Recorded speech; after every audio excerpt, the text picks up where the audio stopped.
Bienvenue mesdames et messieurs dans cette grande édition du journal Sirikofin Télévision. Président, une réunion en formule ARIA du Conseil de sécurité des Nations Unies consacrée au lien entre ressources naturelles, conflits et paix. La ministre d'État aux Affaires étrangères de la République démocratique du Congo, Thérèse Kaikwamba-Wagner, a appelé à une gouvernance plus transparente et à une responsabilité partagée de tous les acteurs de la chaîne de minerais. Pour Kinshasa, les ressources naturelles ne doivent plus être perçues comme un facteur des conflits, mais comme un moteur de développement et de stabilité. Regardez.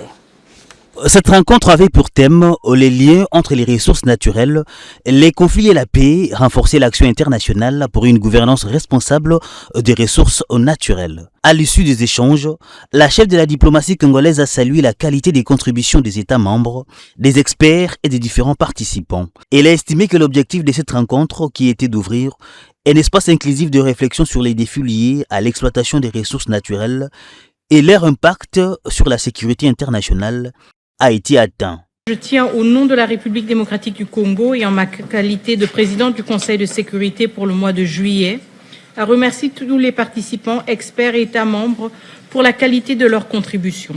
Nos échanges ont confirmé une réalité fondamentale. Les ressources naturelles ne constituent pas en elles-mêmes une fatalité conflictuelle. Elles peuvent être une source de croissance, d'emploi, d'industrialisation et de prospérité partagée. La question n'est donc pas uniquement celle des ressources disponibles.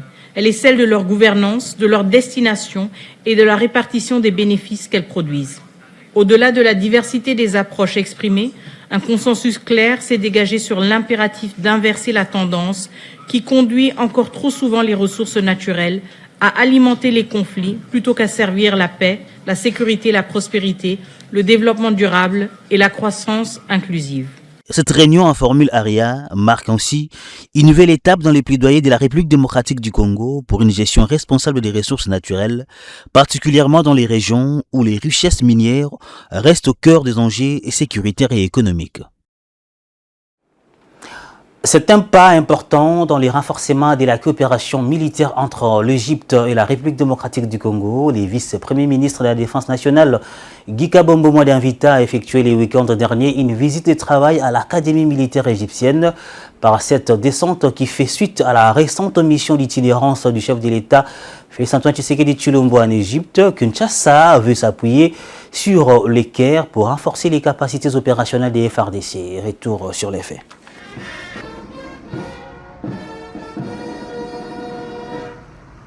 Au cours de cette mission, le VPM de la Défense nationale congolaise a eu un échange avec son homologue égyptien, le lieutenant-général Ashraf Salem Zaher. Rencontre au terme de laquelle il a présenté 4 axes prioritaires sur lesquels la RDC souhaite fonder une coopération militaire plus structurée en matière de défense. Cette approche, orientée vers des résultats, ambitionne de consolider les acquis de la formation et d'améliorer l'efficacité opérationnelle des forces armées congolaises. Les travaux bilatéraux ont permis d'arrêter plusieurs axes prioritaires de coopération, notamment la formation d'unités constituées, les renforcements des capacités des cadres militaires, la modernisation des infrastructures des écoles militaires sur le modèle de l'Académie militaire égyptienne, ainsi que le transfert d'expertise en génie militaire. La partie égyptienne a exprimé sa volonté d'accompagner la RDC dans la mise en œuvre de ce vaste projet afin d'accélérer le processus de renforcement des capacités opérationnelles des forces armées de la République démocratique du Congo.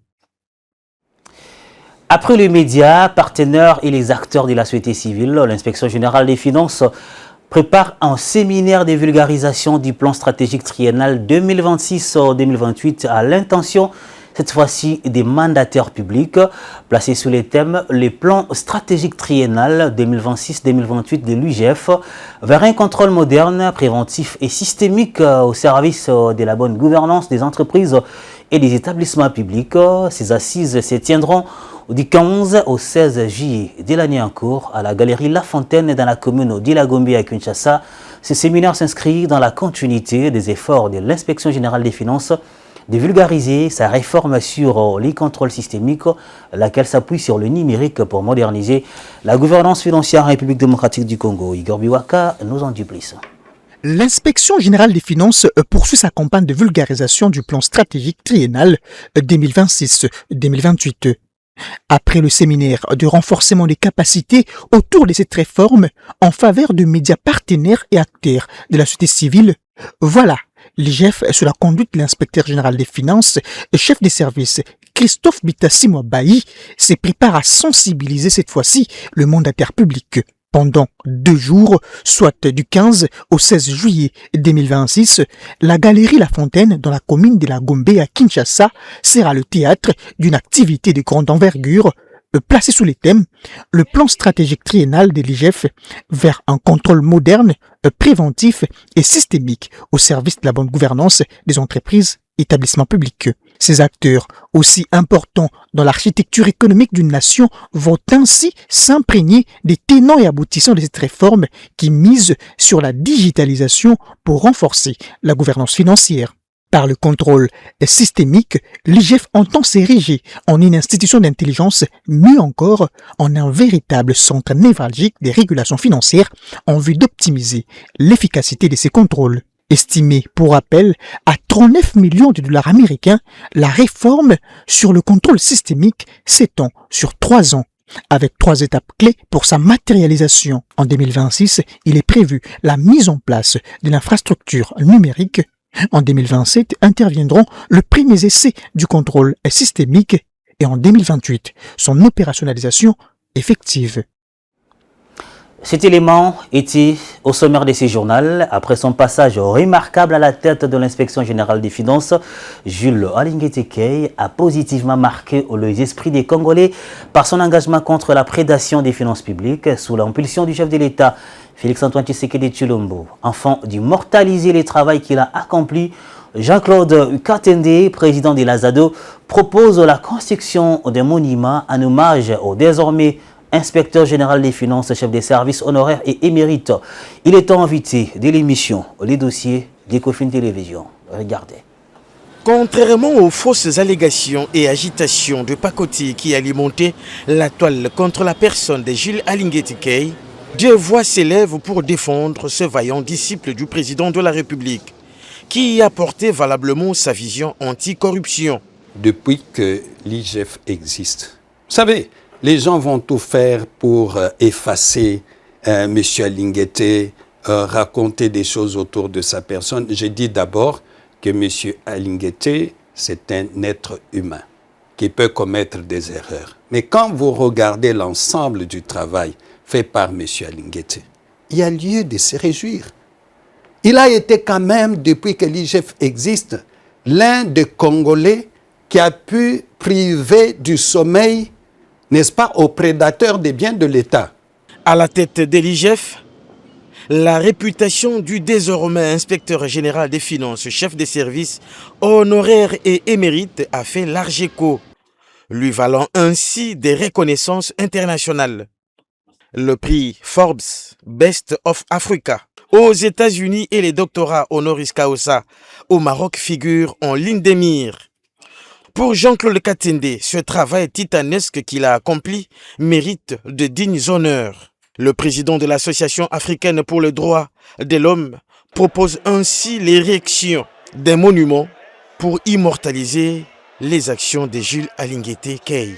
Pourquoi on fait des monuments pour des musiciens, pour des politiciens, mais quelqu'un qui a fait un travail appréciable, on ne peut pas faire un monument pour lui, pour qu'à un moment donné de l'histoire, que nos enfants posent des questions. Mais ce monument, il a été fait pourquoi? On fait des monuments pour des musiciens, mais pour quelqu'un comme Jules Alingué, on ne peut pas lui faire des monuments. Mais ça n'encourage pas d'autres Congolais à pouvoir s'engager.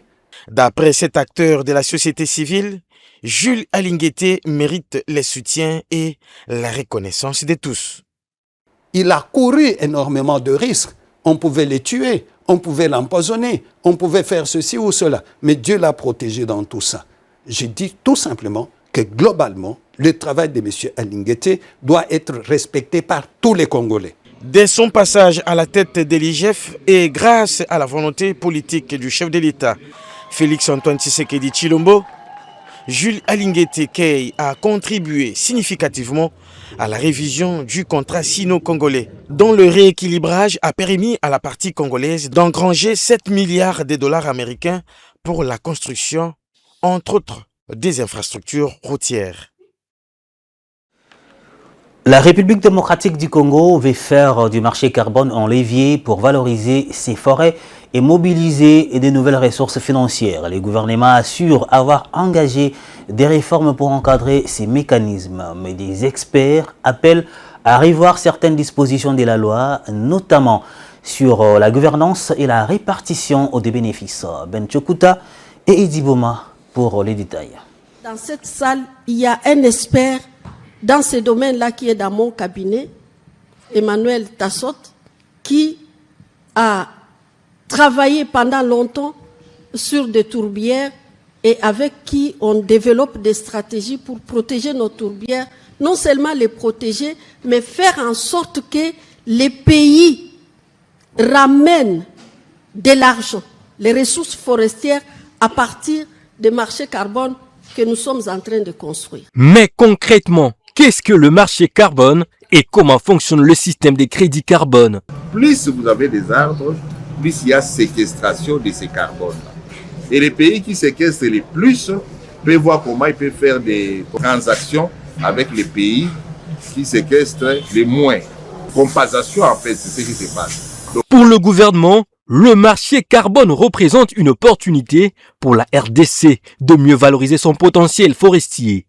Lors de son dernier briefing, la ministre de l'Environnement a estimé que des réformes ont été engagées afin de permettre au pays d'encadrer ce mécanisme et de bénéficier des ressources générées par la conservation des forêts. Professeur d'université et chercheur en environnement, Augustin Gay reconnaît la pertinence de cette initiative, mais estime que la loi sur le marché carbone doit encore être amendée. Par exemple, ce ne sont pas des ratifications des accords liés à tout ce qui est pour le marché carbone et tout. On donne cette attribution à la ministre, vous comprenez? Alors que toute ratification qui peut avoir un impact sur les ressources naturelles et tout doit être fait par les parlements. Tu vois? Deuxièmement, la répartition des bénéfices liés au marché, marché carbone. Pour moi, j'estime qu'elle n'a pas pris en compte d'autres parties prenantes. Exemple, les agents du ministère de l'Environnement, qui sont les agents principaux pour générer même ces financements, nulle part ils ont été repris dans cette répartition-là. Le gouvernement prévoit par ailleurs une part des revenus du marché carbone pour les populations autochtones, considérées comme des acteurs essentiels dans la conservation des forêts et la lutte contre la déforestation. Autre chose dans ces journaux, les produits intérieurs bruts PIB par habitant poursuit sa progression en RDC. Selon la dernière note de conjoncture économique de la Banque centrale du Congo, il est passé de 459,8 dollars américains en 2016 à 772,1 dollars américains en 2025, soit une hausse de près de 68% en 10 ans. Une évolution qui traduit une augmentation de la richesse moyenne produite par habitant. Toutefois, cette performance macroéconomique ne se reflète pas encore pleinement dans les conditions de vie des nombreux Congolais. Les explications avec Jocelyne Gola et Joe Manana. La richesse produite par habitant continue de progresser en République démocratique du Congo. Selon la Banque centrale du Congo, le PIB par habitant est passé des 459,8 dollars américains en 2016 à 772,1 dollars en 2025, soit une hausse de près de 68% en 10 ans. Pour les analystes économiques, cette évolution s'explique principalement par l'augmentation de la production nationale, notamment dans le secteur extractif, ainsi que par la hausse de la valeur de produits congolais exportés sur les marchés internationaux. Cela veut dire que la production est augmentée. 10 ans, le nombre de la population active est revu à la hausse. Cela veut dire que nous avons plus de travailleurs maintenant, nous avons plus des employés et les produits de nos matières premières à l'extérieur ont pris de la valeur. Malgré cette progression, l'amélioration du PIB par habitant ne signifie pas que les conditions de vie de la population se sont améliorées dans les mêmes proportions. Les analystes soulignent que la croissance est essentiellement portée par les industries extractives, un secteur dont le retombé profite encore peu aux Congolais lambda.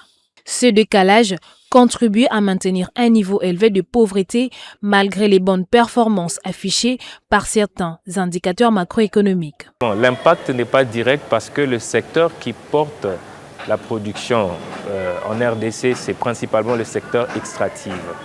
Et c'est un secteur qui n'est pas directement contrôlé par la population, c'est contrôlé par l'État et c'est à l'État de faire une bonne redistribution. Autrement dit, pour que cela puisse toucher et impacter la population, il faudrait que l'État à son niveau puisse bien redistribuer et diversifier.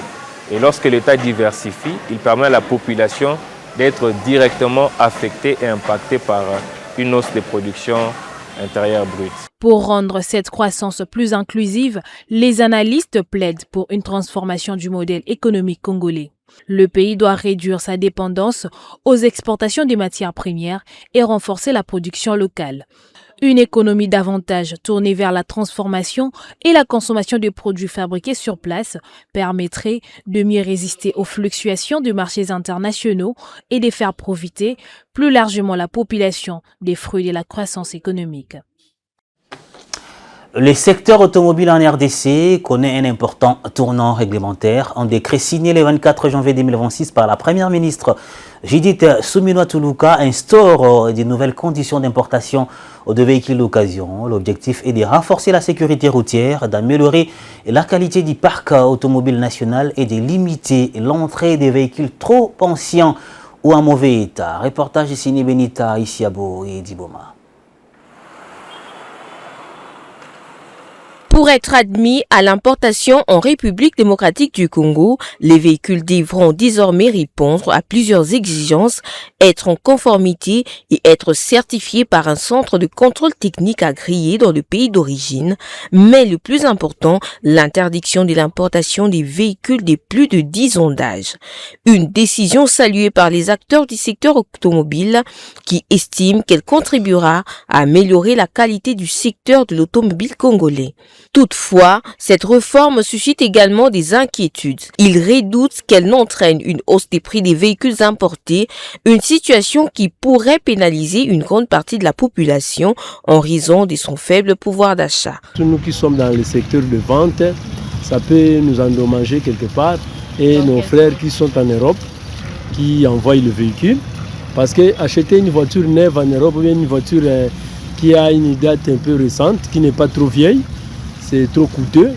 Or, la ville de Kinshasa ou bien le Congo, notre République démocratique du Congo, notre pays, il n'y a pas de pouvoir d'achat. Il y a moins de gens qui achètent le véhicule. Et c'est ce qui fait que les importateurs plutôt, les commerçants, tout le monde qui œuvre dans le secteur de vente de véhicules aura la difficulté d'acheter les véhicules qui ont un peu de date récente. Si ces nouvelles mesures devraient permettre de renforcer la sécurité routière, de réduire les accidents liés aux défaillances mécaniques et de limiter la pollution causée par les véhicules vétustes, elles pourraient aussi avoir des répercussions importantes sur toute la chaîne de commercialisation des véhicules d'occasion.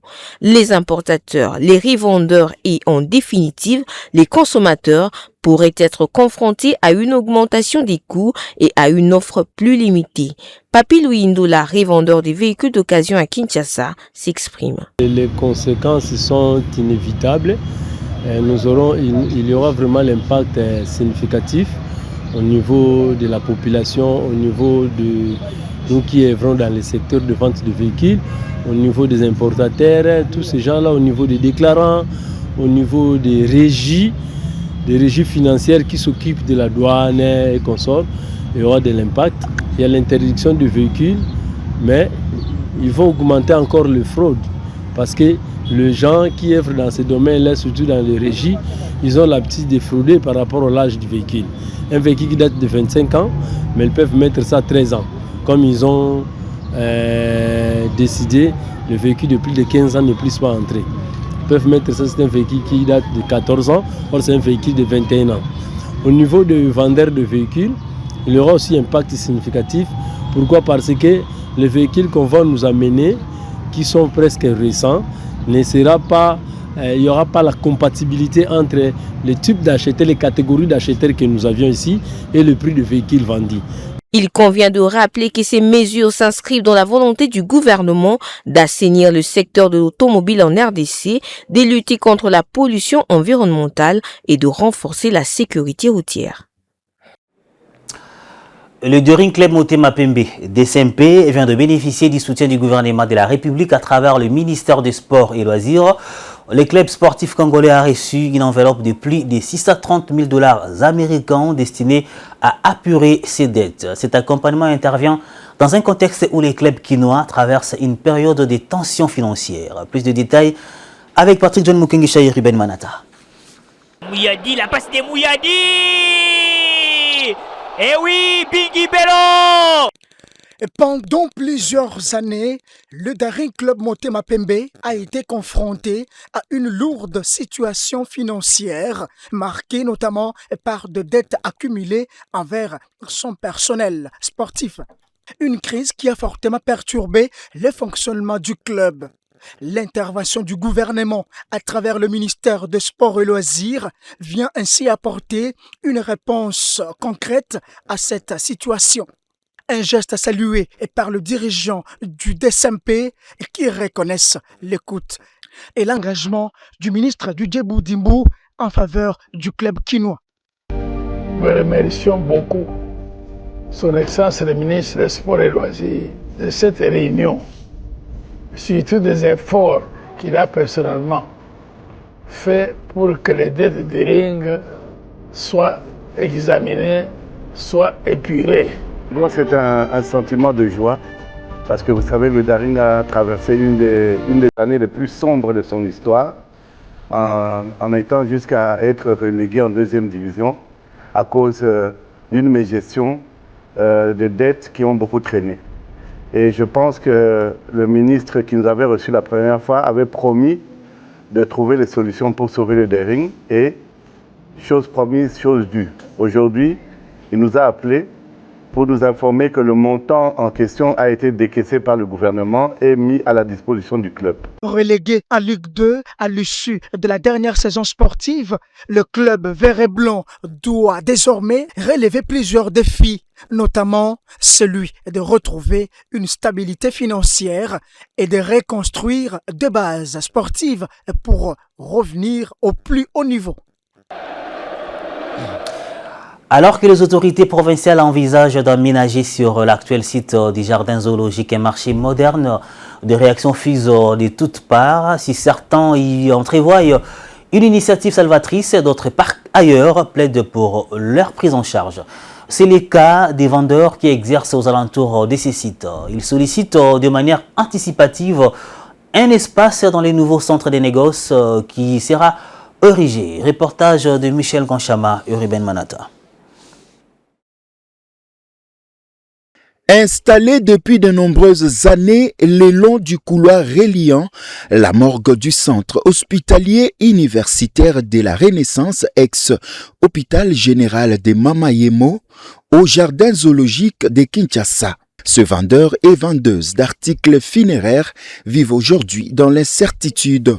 Cercueils, gerbes, couronnes, croix, fleurs artificielles et autres accessoires destinés aux obsèques constituent leur unique source de revenus. L'annonce d'un projet de construction du marché sur le site a semé d'inquiétude parmi ces commerçants. Ils redoutent avant tout une éventuelle démolition de leur étal sans solution de remplacement. Pour eux, perdre cet espace reviendrait à perdre leur principal moyen de subsistance. Leur souhait est de poursuivre leurs activités dans un cadre mieux aménagé sans être exclus. Je vais mettre l'accent sur l'activité sociale. J'ai constaté ces derniers temps l'État congolais procède avant de construire et démolit.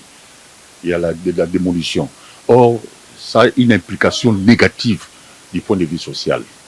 Donc l'État a intérêt, avant de construire, avant de réaliser, de se mettre en dialogue avec certains partenaires, comment équilibrer le social des Congolais, comment préserver les intérêts des Congolais. Je vais demander au chef de l'État, avant que qu'on puisse démolir toutes les maisons qui sont ici, qu'on nous montre la place où on va nous placer. Alors, pour nous démolir seulement comme ça, vraiment, c'est un peu difficile pour nous. Où irons-nous? En attendant une suite de pouvoirs publics, ce commerçant garde l'espoir qu'une solution consensuelle sera trouvée. Près de 2 ans et demi du lancement des travaux de construction de l'aéroport national de Lodja dans la province du Sankourou, seuls les travaux de remblayage ont été réalisés par la société Adi Construct. La société civile locale dénonce l'arrêt des travaux prolongés sans motif valable et sollicite par ailleurs l'intervention personnelle du chef de l'État pour la relance du chantier. Suivi à cet effet, Maître Jean-Paul Ndjadi, président de la société civile de Lodja. Toutes les organisations citoyennes œuvrant au Sankourou pour dénoncer l'arrêt injustifié de travaux relatifs à la construction de l'aéroport national de Lodja. Il vous souviendra que ce projet est l'initiative personnelle du président de la République à travers son gouvernement, que l'aéroport national de Lodja était ciblé, était alors programmé parmi les aéroports qui doivent être construits. Mais curieusement, les travaux sont arrêtés sans aucune communication, sans aucune raison valable. Nous voudrions que tous ceux qui sont aux côtés du président de la République, tous ces services qu'il entoure, peuvent la lui montrer, peuvent la lui faire voir. Nous qui sommes au Sankourou, dénonçons l'arrêt injustifié de travaux de construction de l'aéroport de Lodja.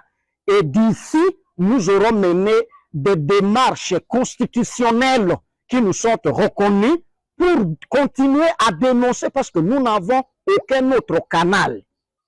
Et je profite d'ailleurs de cette aubaine pour annoncer une marche de grande envergure, la marche populaire, où toutes les Sankouroises et Sankourois seront dans les avenues, dans les rues, des coins et recoins de Sankourou pour dénoncer non seulement l'arrêt de travaux de l'aéroport national de Lodja, mais aussi de la construction de Lumumba-Ville.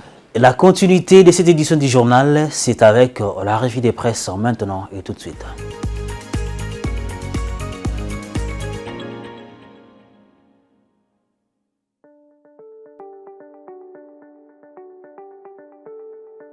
Mesdames et messieurs, bienvenue à cette revue de presse. Ouvrant le bal avec les potentiels dont sa page 3.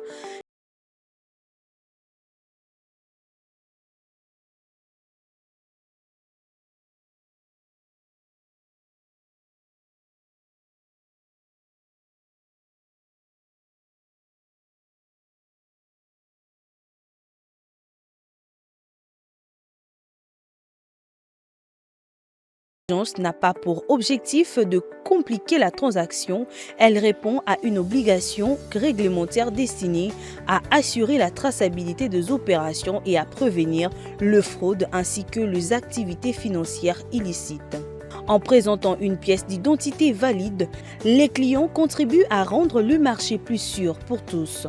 Pour la Banque centrale du Congo, cette mesure constitue un outil essentiel dans la prévention du blanchiment de capitaux et du financement d'activités illicites, tout en renforçant la transparence du secteur. De l'autre côté, Info 27, dont sa page 5 titre Commerce extérieur, Julien Paloukou accompagne Manonon Lithium vers le marché international. Le ministère du Commerce extérieur a décidé d'accompagner la société Manonon Lithium dans l'exportation de sa production de lithium vers le marché international. Cette décision a été annoncée à l'issue d'une réunion stratégique tenue à Kinshasa entre le ministre du Commerce extérieur, Julien Paloukou, et les représentants de Manonon Lithium en République démocratique du Congo, Kevin Wang. Cette initiative s'inscrit dans la politique gouvernementale de promotion d'exportation de produits congolais et de valorisation de ressources minières avec pour objectif de renforcer la présence de la République démocratique du Congo sur le marché mondial de minerais stratégiques destinés notamment à l'industrie de batteries et des véhicules électriques. Selon le ministère, une partie de la production de la société a déjà été stockée au port de Kalemi en vue d'exportation. Le projet prévoit une capacité de production annuelle d'environ 1 million de tonnes de concentré de lithium. Au cours de ces échanges, Julien Paluku a insisté sur la nécessité d'accorder une place centrale à la transformation locale de minerais conformément à la vision du président de la République qui vise à accroître la valeur ajoutée de ressources naturelles et à favoriser la création d'emplois. Mesdames et messieurs, c'est la fin de cette revue de presse.